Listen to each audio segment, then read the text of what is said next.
नमस्कार बच्चों, कैसे हैं आप सब। मैं उम्मीद कर रही हूँ कि आप अपने अपने घरों में स्वस्थ हैं, सुरक्षित हैं और खुश हैं।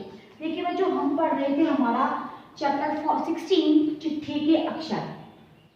हम हमारे चैप्टर 15 को हमने क्यों नहीं पढ़ा, बेगम हजरत महल को।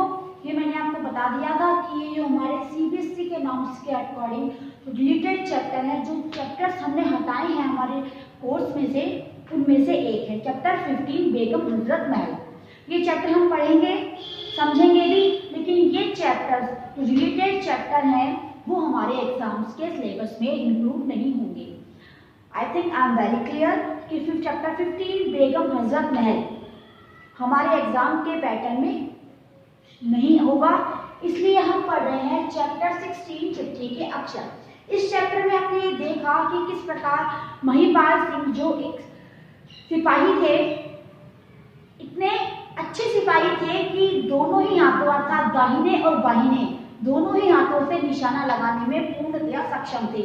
लेकिन एक बार क्या हुआ, एक बार युद्ध करते वक्त एक जो बम था वो बम उनके दाहिने हाथ अर्थात राइट हैंड के पास फट गया, जिसके कारण उनका दाहिना हाथ कट गया या नष्ट हो गया और इसी वजह से उन्हें सेना से निवृत्त कर दिया गया और उनकी पेंशन बांध दी गई।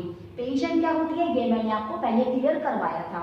इसके जो चैप्टर्स के जो शब्दार्थ थे और चैप्टर्स था ये हमने पढ़ा था, समझा था। इस चैप्टर के माध्यम से हमने ये भी जाना था कि यदि कोई व्यक्ति किसी कार्य को करने के लिए अपनी पूर्ण लगन और निष्ठा से वो कार्य करे तो उसके राह में कोई भी रुकावट नहीं हो सकती।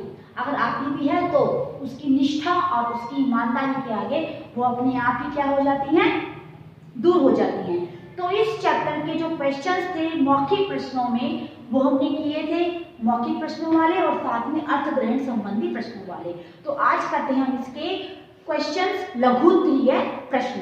तो देखिए बच्चों, इसके लघुत्तरीय प्रश्न करने के लिए इसके लिखित प्रश्नों में है कि लघुत्तरीय प्रश्न, तो हम लिखते हैं थर्ड लिखित प्रश्न। कौन से प्रश्न?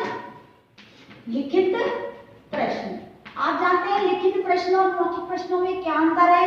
मौखिक प्रश्न जो हम ओरल टेस्ट में लेते हैं, जो हमारे MCQ बेस्ड क्वेश्चंस होते हैं, और लिखित प्रश्न ऐसे क्वेश्चंस जो हम अपनी कॉपी में नोट डाउन करते हैं, लिखित प्रश्न कहलाते हैं। लिखित प्रश्नों में भी पहला प्रश्न जो हमारा है, जिसका टाइप है, वो है हमारा लघुत्तरीय प्रश्न। हम इन लघुत्तरीय प्रश्नों को करेंगे। जो लघुत्तरीय प्रश्नों में पहला प्रश्न है हमारा, देखिए पहला प्रश्न है, सुंदर लेख लिखने के लिए क्या सावधानी बरतनी चाहिए। सुंदर लेख लिखने के लिए क्या सावधानी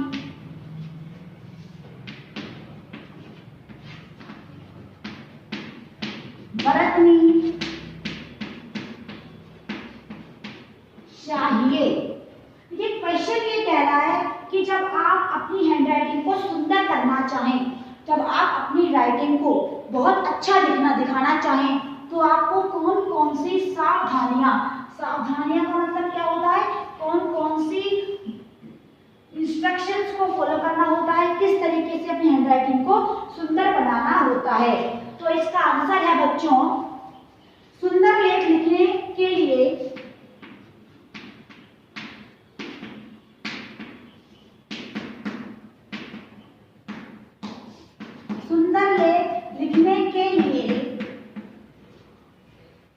आप चाहे जिस हाथ से लिखते हो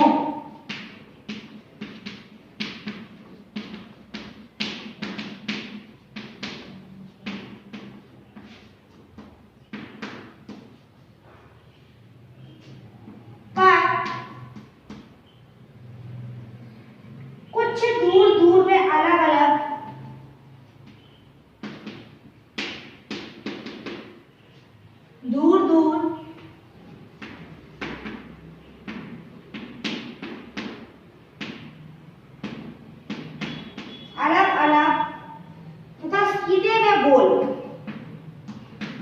तथा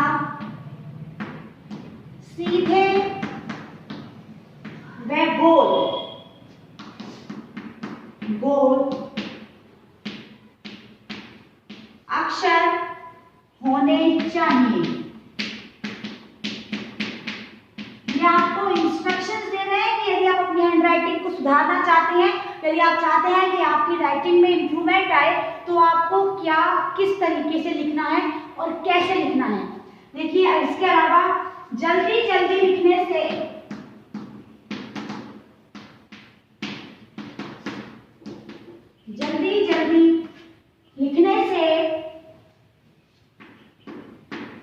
लिखाई खराब हो जाती है।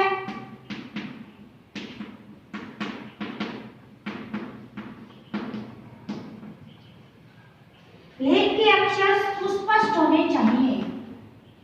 लेख के अक्षर सुस्पष्ट होने चाहिए। अब देखिए, जो हमारे संपादक महोदय थे, उनकी हैंडराइटिंग तो बहुत सुंदर थी। उनके अक्षर कैसे थे? जैसे सांचे में ढालकर लिखे हों। क ऐसा है तो प भी ऐसा ही होना चाहिए। कै कहीं भी देख लीजिए, कै वैसा का वैसा मिलेगा। तो वो होती है बहुत सुंदर हैंडराइटिंग। हम हैंडराइटिंग को सुंदर बनाने की कोशिश नहीं कर रहे हैं। आपको अपनी हैंडराइटिंग में इंप्रूवमेंट लाना है। तो इंप्रूवमेंट लाने के लिए आप क्या करेंगे? देखिए, जब आप इंप्रूवमेंट लाने की कोशिश करेंगे ना, तो धीरे धीरे कोशिश करते करते रहने से आपकी हैंडराइटिंग वाकई में सुंदर हो जाएगी। जिनकी नहीं है उनके लिए कह रही हूँ। वैसे तो हैंडराइटिंग सभी की ऑलमोस्ट ठीक है, तो कुछ बच्चों की हैंडराइटिंग अच्छी नहीं है। जब हम नोटबुक्स चेक करते हैं तब पता चलता है। तो इसलिए अपनी हैंडराइटिंग को इम्प्रूव करने के लिए क्या करेंगे? आप देखिए, आप किसी भी हाथ से लिखो, राइट से लिखो चाहे लेफ्ट से लिखो, अपनी अपनी वो है। तो कि कुछ लोग राइट हैंड से लिखते हैं, कुछ लोग लेफ्ट हैंड से लिखते हैं।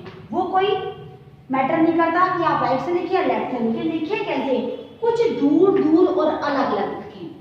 अक्षर थोड़े थोड़े दूर होने चाहिए, थोड़े थोड़े अलग होने चाहिए, ताकि दूर से दिखे कि ये शब्द अलग है और ये शब्द अलग। साथ ही अक्षर जो हो वो कैसे कैसे होने चाहिए? गोल गोल। गोल गोल मतलब टेढ़े मेढ़े, ऊंचे नीचे, हॉरिजॉन्टल, वर्टिकल, ऐसे नहीं। बहुत सर्कल आता हो, बहुत छोटे छोटे अक्षरों में लिखना चाहिए। और जल्दी जल्दी लिखने से हैंडराइटिंग कैसी हो जाती है बच्चों? खराब हो जाती है। तो हमें हैंडराइटिंग खराब नहीं करनी है, हमें धीरे धीरे लिखना है। जब हम धीरे धीरे धीरे क्या धीरे धीरे नहीं बनाना, धीरे सब कुछ होए, माली सींचे सोगड़ा ऋतु आए फल होए, कि धीरे धीरे करने से सभी कामों में क्या आती है? निपुणता आती है। आप किसी भी काम को करने की कोशिश करिए, लेकिन उसे धीरे धीरे सीखें। जब हम उसे धीरे धीरे, आज इतना सीखा, उसकी प्रैक्टिस की, कल इतना सीखा, उसकी प्रैक्टिस की, उसके बाद थोड़ा और सीखा, प्रैक्टिस की। जब हम प्रैक्टिस धीरे धीरे करके प्रैक्टिस करते किसी काम की, तो उस काम में हमें क्या आती है? निपुणता।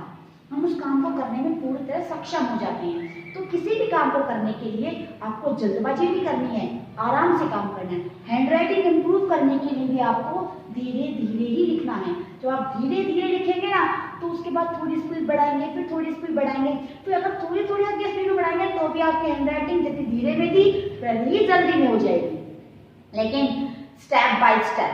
ठीक है? और लेख के अक्षर कैसे होने चाहिए? सुस्पष्ट, एकदम क्लियर दिखने चाहिए। किसी भी अक्षर में कुछ छोटा बड़ा आड़ा टेढ़ा नहीं होना चाहिए। अक्षर कैसे होने चाहिए? एकदम स्पष्ट। अब देखिए, नेक्स्ट क्वेश्चन क्या है? लेखक संपादक की किस विशेषता से प्रभावित हुए? लेखक संपादक की किस विशेषता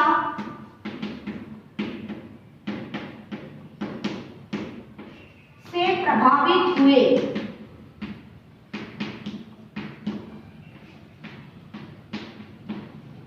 कौन सी विशेषता थी लेखक की, जिस संपादक की, जिसको देखकर लेखक क्या हुआ? बहुत प्रभावित हुआ, बहुत उसे इंस्पायर हुआ। किस चीज को देखकर वो बहुत ज्यादा प्रभावित हुआ उसे? तो देखिए, लेखक संपादक की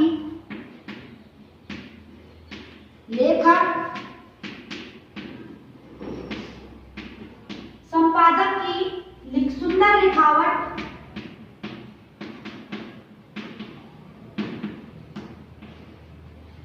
एवं व्यवस्थित ढंग व्यवस्थित ढंग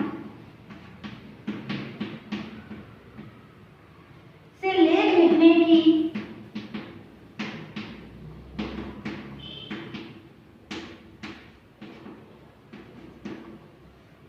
विशेषता से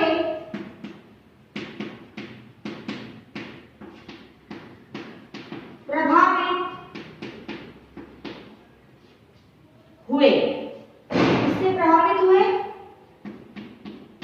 उनकी सुंदर लिखावट से, साथ में उनकी व्यवस्थित ढंग से लेख लिखने की विशेषता, यानी वो जो सेंटेंस लिखते थे उनकी फॉर्मेशन एकदम व्यवस्थित होती थी कि कौन सा सेंटेंस कहाँ पर लिखना है, किस शब्द को कहाँ रखना है, किस शब्द को कहाँ रखना है। इससे क्या हुआ, लेखक बहुत प्रभावित हुए। इसका थर्ड क्वेश्चन है बच्चों, इसका थर्ड क्वेश्चन देखेंगे हम। संपादक महोदय ने दोनों हाथों के गुण बताते हुए क्या कहा? संपादक महोदय ने दोनों हाथों के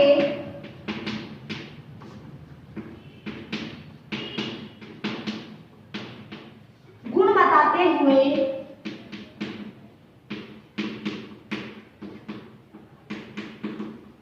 क्या कहा? तो देखिए इसका आंसर क्या कहा था संपादक ने। संपादक महोदय ने कहा कि दोनों हाथों के गुण दाएं व बाएं हाथ में कुछ फर्क नहीं होता। संपादक महोदय ने कहा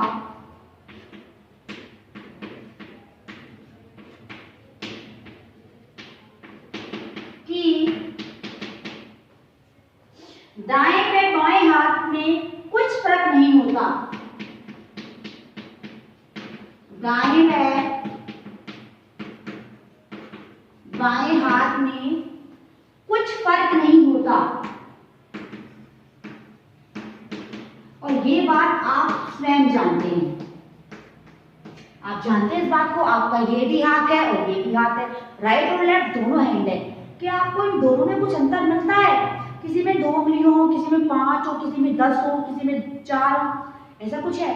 दोनों बराबर है। दोनों का जॉइंट यहाँ है, दोनों की एल्बो अपनी जगह पर है, दोनों की फिंगर, दोनों की पाम, दोनों की रिस्ट, सब कुछ इक्वल है। तो आप बताइए दोनों हाथों में क्या फर्क है? संपादक महोदय ने भी यही कहा था ना कि दाएं और बाएं दोनों हाथों में कोई फर्क नहीं होता। एक्चुअल में नहीं होता है। जिन लोगों को दाएं हाथ से लिखने की प्रैक्टिस होती है वो दाएं हाथ से काम करते हैं, और जिन लोगों को बाएं हाथ से लिखने की प्रैक्टिस होती है वो बाएं हाथ से करते हैं। और कुछ लोग इतने एक्स्ट्रा ऑर्डिनरी होते हैं कि दाएं और बाएं दोनों हाथों से काम करते हैं। तो दोनों हाथों में कोई फर्क नहीं होता। जो गुण दाएं में होता है वही गुण बाएं में होता है। जो गुण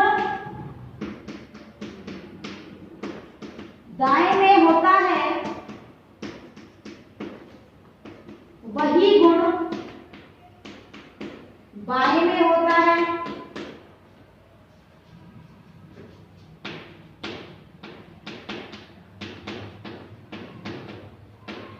जो कैपेबिलिटी बाएं में है वही दाएं में है।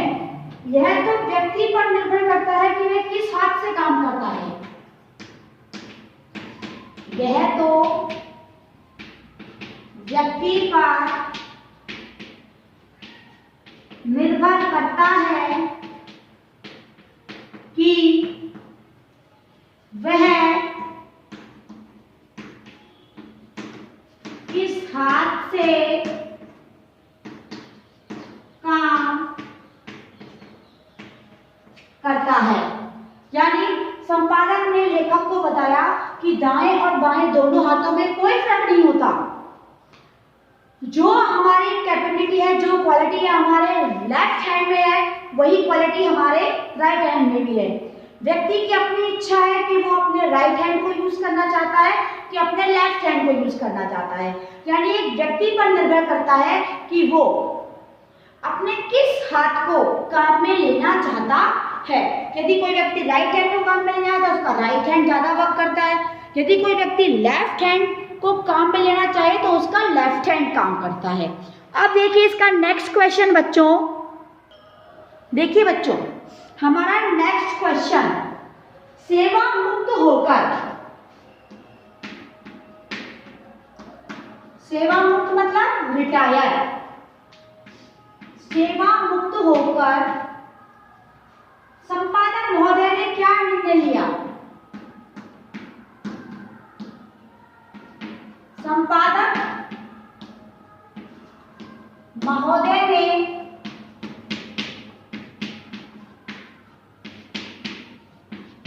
क्या निर्णय लिया था? आपको बताया था कि जब सेना में युद्ध करते वक्त उनका दाहिना हाथ एक बम फटने में नष्ट हो गया था, तो उन्हें काफी दिनों तक हॉस्पिटल में रहना पड़ा। अब उनका दायां हाथ नहीं था, इस वजह से सेना से उन्हें क्या कर दिया गया? सेवा मुक्त कर दिया गया, अर्थात रिटायर कर दिया गया। और उनसे ये पूछा गया कि रिटायर होने के बाद वो क्या करना चाहेंगे। तो संपादक ने क्या कहा था बच्चों? संपादक ने कहा था कुछ दिनों तक तो मैं कुछ पढ़ना चाहता हूँ, कुछ लिखना चाहता हूँ, कुछ सोचना चाहता हूँ, और बाद में क्या करना चाहता हूँ? एक अखबार निकालना चाहता हूँ। तो सरकार ने उन्हें सेवा मुक्त करने के बाद उनके पढ़ने लिखने और उनके समाचार पत्र निकालने की पूरी व्यवस्था की थी। तो लिखिए इसका आंसर, सेवा मुक्त होकर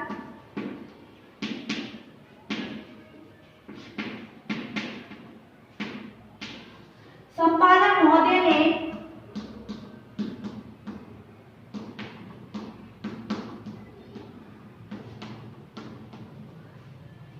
निर्णय लिया कि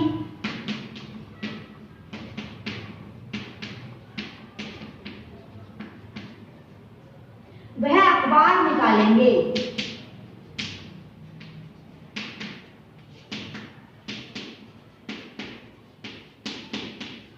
क्या करेंगे? वो अखबार निकालेंगे। उससे पहले अच्छी तरह पढ़ेंगे लिखेंगे। उससे पहले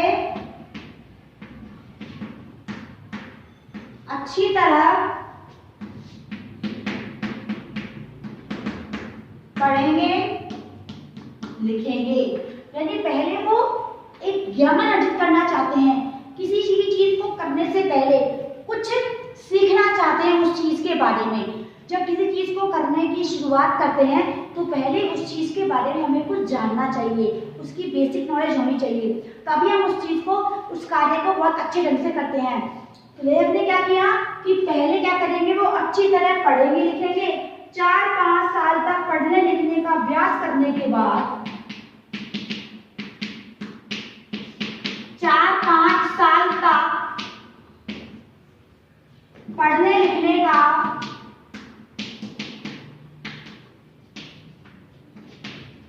अभ्यास करने के बाद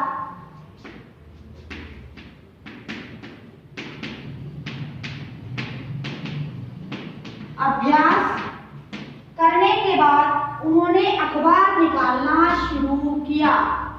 क्या किया था उन्होंने? अखबार निकालना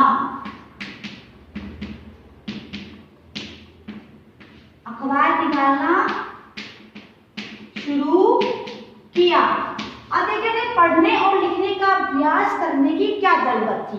देखिए पढ़ने का अभ्यास तो इसलिए क्योंकि वो एक अखबार निकालना चाहते थे, और अखबार निकालने के लिए अखबार किस तरह निकाला जाता है, उसमें कैसे कैसे न्यूज आती हैं, न्यूज का फॉर्मेट कैसे लिखते हैं, ये सब कर जानने के लिए उन्हें बाकी अखबारों को पढ़ना था, खबरों को पढ़ना था, ताकि उनके अंदर यह समझ विकसित हो सके कि अखबार कैसे निकालना है।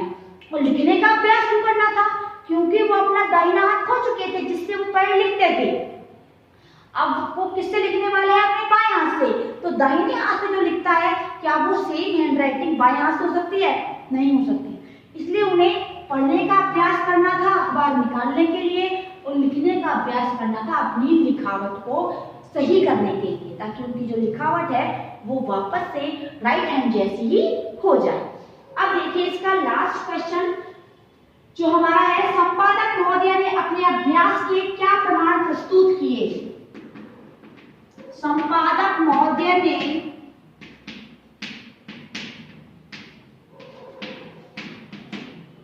अपने अभ्यास के, यानी उन्होंने जब 4-5 साल अभ्यास किया था, उस अभ्यास के क्या प्रमाण प्रस्तुत किए? देखिए जब लेखक संपादक महोदय से मिला तो लेखक को आश्चर्य हुआ कि इस व्यक्ति के तो एक हाथ ही नहीं है, क्या बिना एक हाथ, दाएं हाथ के, क्या बिना राइट हैंड के इसकी लिखावट सुंदर हो सकती है? तो संपादक महोदय ने क्या किया? संपादक महोदय ने अपने 4-5 साल में जो उन्होंने लिखावट के ऊपर जो मेहनत की थी वो उन्हें दिखाई। और वो लिखावट कैसी थी? कुछ टूटे फूटे अक्षर, कुछ टेढ़े मेढ़े अक्षर, कुछ ऊपर नीचे अक्षर, और धीरे धीरे कैसे अक्षर? सांचे में ढले हुए अक्षर। तो क्या प्रमाण प्रस्तुत किया था? संपादक महोदय ने अपने अभ्यास के प्रमाण में संपादक महोदय ने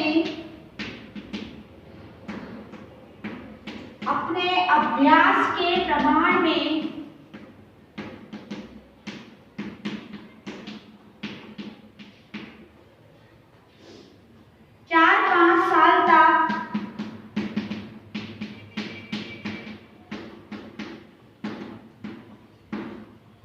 अभ्यास के रूप में लिखी अपनी रचनाएं अलमारी से निकालकर प्रस्तुत की।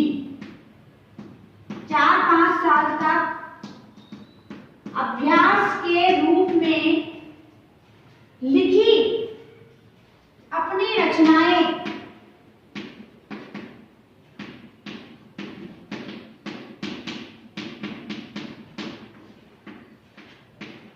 अलमारी से निकालकर